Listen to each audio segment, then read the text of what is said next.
తిరుపతి ఫోటోలు పంపిస్తా అన్నాడు. ఫోటోలు వచ్చినారా నీకు? నాకేం ఫోటోలు రాలే నాన్న. ఎందుకే?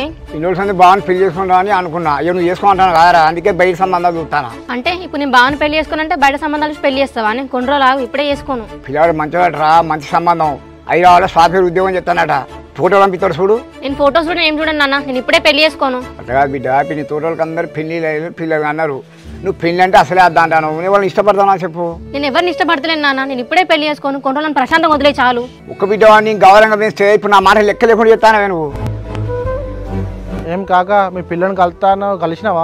కలిసి మాట్లాడినా మామ, కాకపోతే కొంచెం టైం తీసుకుంటా అంటుంది. నేను నమ్మి లవ్ చేసింది అనుకో, లేడీ ఏకియా ఇంకా లేడీ ఎత్తానా మామ? దానికి నా గోల్డ్ రింగ్ ఇచ్చిన, దాన్ని వదిలే సమస్య లేదు. అరే ఇప్పుడు తులానికి ₹1,00,000 ఉన్నది, ఎట్లా ఇచ్చినవరా దానికి గోల్డ్ రింగ్? నీకు తెలుసు కదా మామ, గోల్డ్ కాడలు అట్టిగానే పడతారని, అందుకనే అట్లా స్కెచ్ చేసిన. సరే సరే రా, కానీ